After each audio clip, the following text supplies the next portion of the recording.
ташаккули соҳаи маориф дар меҳвари сиёсати иҷтимоии ҳукумати ҷумҳурии Тоҷикистон қарор дошта, ҳама сола барои рушди ин бахши муҳим аз ҷониби давлату ҳукумат имтиёзу имкониятҳои нав ба нав фароҳам оварда мешавад, то насли наврас илму тадрис ва донишҳои муосирро азбар кунанд ва ҳамчун фарди кордону соҳибтаҷриба дар оянда барои халқу давлат ва миллати худ содиқона хизмат намоянд.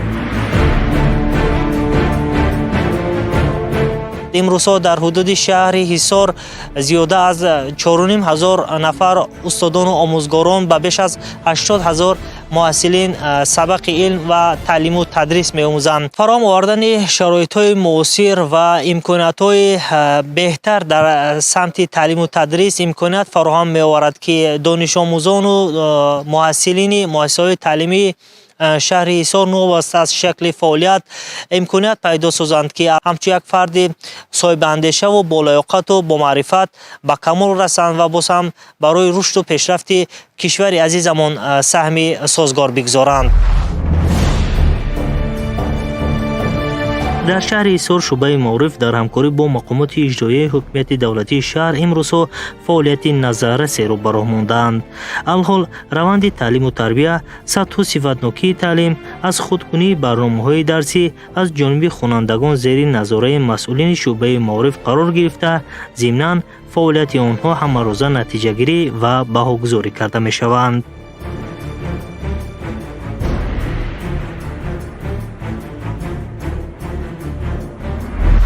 با تشبث پیشوای ملت، اساسگذار صلح و وحدت ملی، پرزیدنت جمهوری تاجیکستان، پیشروی علم و معارف در مد اول می باشد.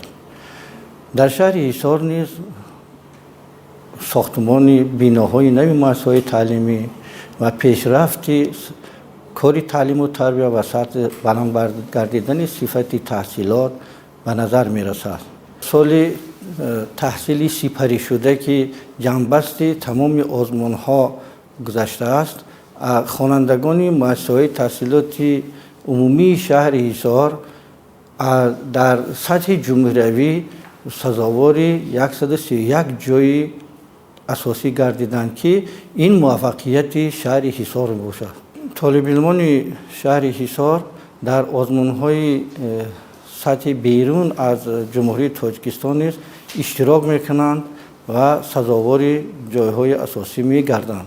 در شهر حصار با تشبث کابینت متدی نزد شعبه معارف پیوسته اصولهای فعال تعلیم به راه مانده شده، تجربه پیشقدم آموزگاران آموخته می شود و در شکل کتابچه ها، در شکل مقاله های متدی در مجله معارف حصار به تبع دیگر آموزگاران شهر رسانیده می شود که آموزگاران از تجربه پیشقدمی این آموزگاران وسیع استفاده می کنند.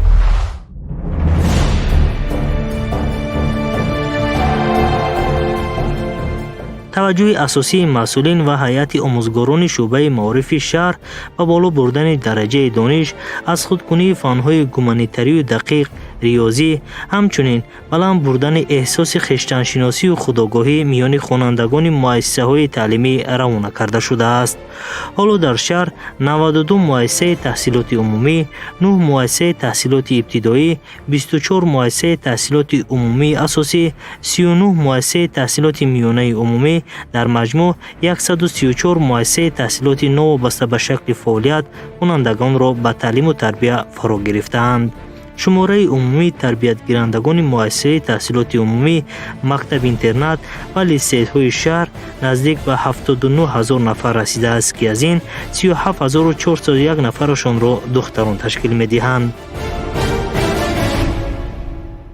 شاگردان مؤسسه تحصیلات عمومی شهر حصار پیوسته کوشش میکنند که به آموزش تکنولوژی معاصر حرکت نمایند و این چنین زبانهای خارجی را از بر نمایند.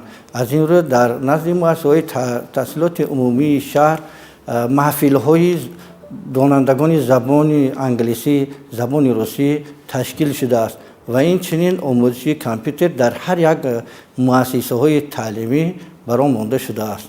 پیشنهادات پیشوای ملت که مؤسسه‌های تیپی نو بخصوص مؤسسه‌های خصوصی باید در شهر نویاها زیادتر شود. امروزها در شهر حصار نیز همین گونه مؤسسه‌ها تأسیس داده شده است. یکی از مثال‌های روشن مؤسسه خصوصی نور عرفان است که در المپیادها نیز از این مؤسسه فعالانه اشتراک می‌کنند. در مؤسسه‌های تعلیمی شهر امروزها خلاقیت‌های گوناگون در فضای وحدت و دوستی تحصیل علم می‌نمایند و برنامه‌های تعلیمی را با زبان تاجیکی، روسی و انگلیسی از خود کرده ایستادند. مأموریت ساحه معارف شهر جهت اجرایش برنامه دولتی تکمیل و آموزش فن‌های زبان انگلیسی و روسی در جمهوری تاجیکستان برای دوره تا سال 2030 راه و اصول‌های معاصر تعلیم و تدریس را ثمراناک استفاده نموده ایستادند. در مؤسسه تعلیمی شهر حصار روند تعلیم با زبان‌های تاجیکی و روسی جریان می‌گیرد. مؤسسه تحصیلات میانه عمومی رقم 1 در شهر حصار از زمره همین گونه مؤسسه‌های تعلیمی است که نظام تحصیل یا روند تحصیل پورا با زبان روسی جریان می‌گیرد. مؤسسه تحصیلات میانه عمومی رقم 1 شهر حصار مکتب نمونوی بوده جریان درس و آموزش همه فنها پورا با زبان روسی انجام می‌یابد. حالا در این تعلیمگاه آموزگاران روزبان از صنف‌های ابتدایی نظاره و آموزش زبان‌های خارجی را جدی به راه ماندند. ثمره این است که خوانندگان در آزمون و المپیادهای داخل و خارج مملکت شرکت نموده سزاوار مقام‌های افتخاری می‌گردند. Участвовала в предметных олимпиадах, в основном по русскому языку и литературе. Занимала в основном первые места во внутришкольной, городской и республиканской олимпиадах. Также являюсь президентским стипендиантом и участвую во многих школьных мероприятиях, также во внутришкольных и внешкольных мероприятиях. В будущем хочу поступить в медицинский университет, стать доктором и помогать гражданам нашей республики. من در المپیادهای جمهوری منطقوی اشتراک نمودم، یکم جا و جای دوم را اشغال نمودم. من گیرنده استیپندیای پرزیدنتی می باشم. من در آینده می خواهم که ترجمان شوم.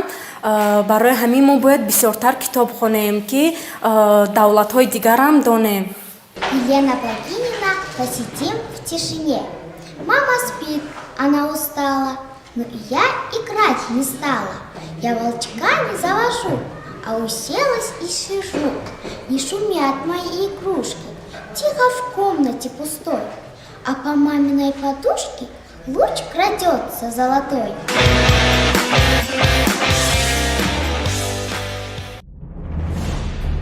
امروزها مسئولین شعبه معارف شهر حصار در یکجایی با مقامات دخلدار و مأموریت مؤسسه‌های تعلیمی دور از مرکز شهر راه و واسطه‌های خوب پیشنهاد تعلیم و تربیت را روی کار گرفتند.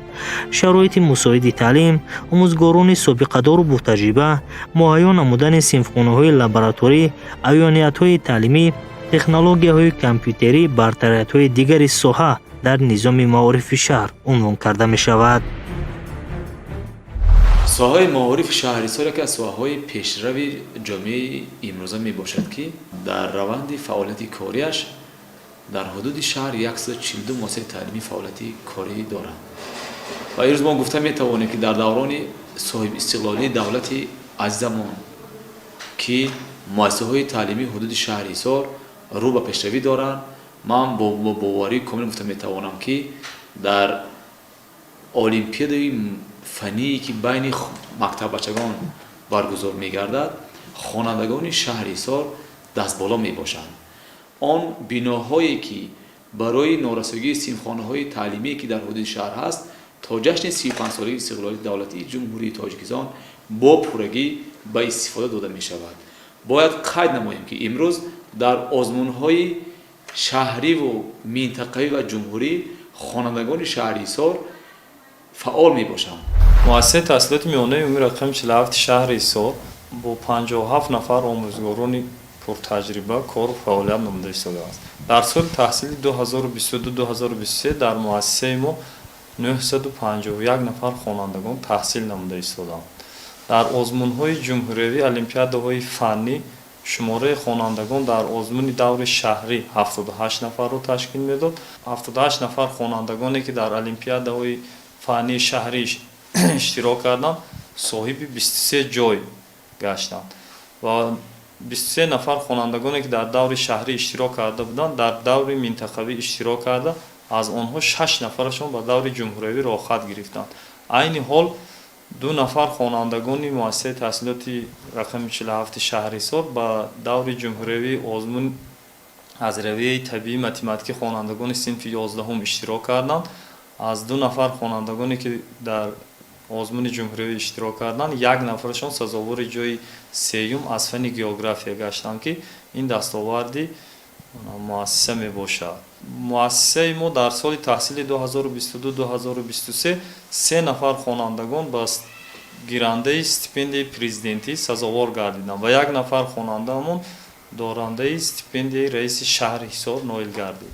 бояд қайд намуд ки хонандагони мо дар озмунҳои олимпиадаҳои фанӣ иштирок намуда 3 нафар сазовори ҷойҳои дуюм ва якум гардиданд. Инчунин 3 нафар хонандагони муассисаи мо, хаткунандагони мо ба квотаи президентӣ рохат ёфтанд ва дар озмуни ҷумҳуриявӣ иштирок менамоянд. Инчунин 8 нафар гирандагони стипендияи президентӣ ва стипендияи раиси шаҳрӣ аз муассисаи таълимии мо ҳастанд ки дар озмунҳо иштирок карда сазовори ҷойҳои намоён гардиданд. маъмурияти муассиса дар оянда тасмим гирифтааст ки корҳои созандагии бунёдкорӣ дар муассиса зиёдтар ба роҳ монда ва баҳри баланд бардоштани дониши малакаи хонандагонро дарсҳоро бо усули нави фаъоли таълим ба роҳ монанд. барои баланд бардоштани дониши экологӣ, тоза нигаҳ доштани ҳифзи муҳити зист ва билохира ҷонибдорӣ аз tashabbusҳои сатҳи ҷаҳонии президенти ҷумҳурии Тоҷикистон муҳтарам Эмомалӣ Раҳмон оид ба ҳалли масъалаҳои экологӣ, тағйирёбии иқлим, норасоии оби ошомиданӣ дар саросари ҷаҳон дар муассисаҳои таълимии ҳудуди шаҳр соатҳои иловагии таълим ва дарси кушод гузаронида мешавад ки зимни сабти барнома мо низ шоҳиди он гардидем. доир ба соли байналмилалии ҳифзи пиряхҳо пешниҳоди шумо мекунем.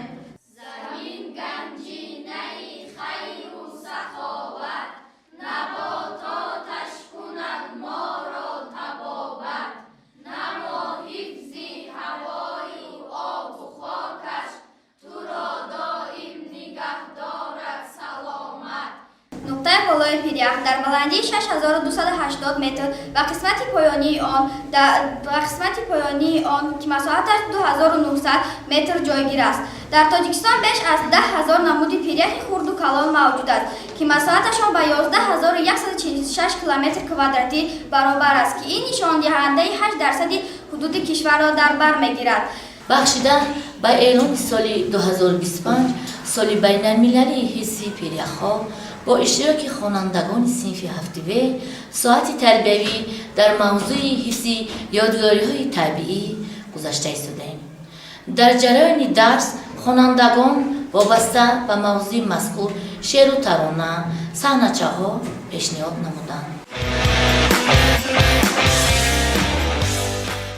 дар муассисаи таълимии рақами 47 шаҳри Ҳисор ба корҳои кишоварзиву ободониву сарсабзу хуррамгардонӣ таваҷҷӯҳи бештарро равона намуданд ва ҳайати устодону омӯзгорон бо истифода аз роҳу усулҳои кишоварзӣ дар заминҳои муассисаи таълимӣ бунёди боғ ва қитъаҳои замини кишоварзиро ташкил намуданд. аз ҷумла дар хоҷагии ёрирасони назди муассисаи рақами 47 бунёди боғи ангур ва ҳамчунин бунёди дарахтони сояафкану ороиши гулҳои ҳамешасабз ва ҳамчунин дарахтони мевадиҳанда аз қабили себ, анор, анҷир, нок, зардолу, шафтолу ва дигар дарахтони мевадиҳанда бунёду дар моҳҳои баъдӣ метавонанд онҳо самара диҳанд ва худи устодону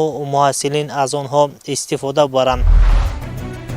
маъмурияти муассисаҳои таълими шаҳри Ҳисор бо истифода аз ҳавои мусоид, техника ва коркарди дурусти хоҷагии назди муассисавӣ ба парвариш ва нигаҳдории маҳсулоти кишоварзӣ машғул мегарданд. Ин тадбир дар асоси дастуру супоришҳои бевоситаи асосгузори сулҳу ваҳдати миллӣ, пешвои миллат, Президенти Ҷумҳурии Тоҷикистон Муҳтарам Эмомалӣ Раҳмон ва Ҳукумати Ҷумҳурии Тоҷикистон дар самти истифодаи оқилонаву самаранок аз ҳар қитъаи замин унвон карда мешавад. ҳоло нашъонамои маҳсулоти кишоварзӣ хуб баро монда шуда, масъулин аз гирифтани ҳосили баланд дар оянда умед доранд. соли таҳсили 2022-2023 як қатор корҳои ободонӣ оид ба заминҳои назди муассисавӣ гузаронида шуд, ки айни ҳол нашъонамои худ дорад ва қитъаи дигари замини назди ҳавлигии муассиса омода карда шудааст, ки дар он кишти помидор гузаронида мешавад. мо дар оянда коллективи омӯзгорони муассисаи таҳсилоти миёнаи рақами 47 шаҳри Ҳисор нақша дорем, ки сафи хонандагоне ки дар озмунҳои илм фуруғи маърифат, фуруғи суби доноӣ, Тоҷикистон ватани азизи ман ва озмуни нави дигаре ки бахшида ба 115-солагии Алома Бобоҷон Ғаффоров гузаронида мешавад, тоҷикон оинаи тарихи миллат, хонандагони мо иштирок карда сазовори ҷойҳои намоён мегарданд. дар муассисаи таълимии рақами 30 ба номи Баракатулло Аминов корҳои бунёдкорию созандагӣ ҷараён гирифта истодааст ва барои мо маълум гардид давоми чанд моҳи охир маъракаи кабудгузоркуниро ба роҳ монанд, аз ҷумла дар заминҳои дар ихтиёр доштаи муассисаи мазкур зиёда аз 800 бех дарахтони мевадиҳанда, соя афкану ороишӣ ва гулҳои ҳамешасабз шиноданд, ки ин ҳам бо сарсабз гаштани муҳити зист таъсири мусбат мегузорад. агар рушду ташаккули илму маърифат самти афзалиятнок дар низоми маорифи шаҳр унвон карда шавад, дар баробари ин маъмурияти муассисаҳои таълимии ҳудуди шаҳри Ҳисор сарсабзу хуррамгардонӣ ва бунёди боғҳои намунавии ҳосилдеҳу ороиширо низ ба роҳ мондаанд.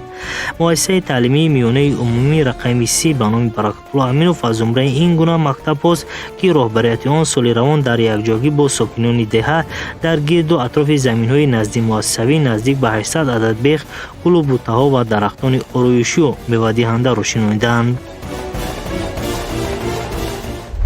муассисаи таълимии рақами 30 ба номи Баракатулло Аминов дар ҷамъияти деҳоти деҳқонободи шаҳри Ҳисор деҳаи Муъминобод ҷойгир мебошад. дар муассисаи таълимии мо 59 нафар омӯзгор, 11 нафар кормандони техникӣ ва 841 нафар хонандагон дар ду баст таҳсил менамоянд. зиёда аз 450 метр роҳравҳо бетонпӯш карда шуда ва 70 бех арчаҳои ороишӣ, инчунин 400 бех гулҳои садбарг ва гулҳои ороишӣ шинонда шуд. баҳри ободи зебо гардонини муассиса, толори варзишӣ ва майдончаи варзишӣ, ки дар ҳудуди муассисаи таълимӣ ҷойгир аст, пурра аз таъмир бароварда шуд ва хонандагон аз ин иншооти варзишӣ пурра истифода мебаранд. фароҳам овардани имконияту шароитҳои айёниву таълимӣ дар муассисаҳои таълимии шаҳри Ҳисор имконият дод, ки ҳайати омӯзгорону толибилмон беш аз пеш ба илму тадрис машғул гарданд ва дар озмуну олимпиадаҳои ҷумҳуриявӣ фуруғи субҳи доноӣ китоб аст, илм фуруғи маърифат, Тоҷикистон ватани азизи ман, тоҷикон дар оинаи таърих ва амсоли ин ширкат намуда мақомҳои ифтихориро соҳиб гарданд.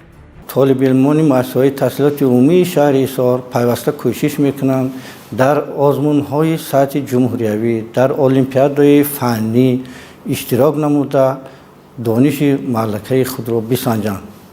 این است که در چند سال اخیر دانش آموزان مؤسسه‌های تحصیلات عمومی شهر حصار در سطح منطقه در بین 13 شهر و ناحیه‌های تابع جمهوری پیشرفت هستند و سزاوار جای اولند که همه ساله در سطح منطقوی در سطح جمهوریوی سزاوار جای‌های معین می‌گردند و همچنین در آزمون‌های علم فروغ معرفت و فروغ صبح دانایی نیز شرکت ورزیده سزاوار جای‌های اساسی گردیدند و ما کارمندان ساحه معارف شهر حصار پیوسته کوشش میکنیم که جهتی بلند گردیدن سطح صفت تحصیلات باز هم زیادتر حرکت نموده و سطح صفت تحصیلات را به یک رزینه معین برداریم و ما به این باوری داریم که همیشه آموزگاران ما حرکت میکنند و از تجربه آموزگارانی با تجربه می‌آموزند و علم ساحه معارف شهر حصار را در یک سطح بلند معرفی می‌نمایند. ما کارمندان ساحه معارف شهر حصار کوشش میکنیم که سطح صفت تحصیلات و اینچنین فعالیت ساحه باز هم در سطح خوب برآمده شود. در سال خوانش 2023-2024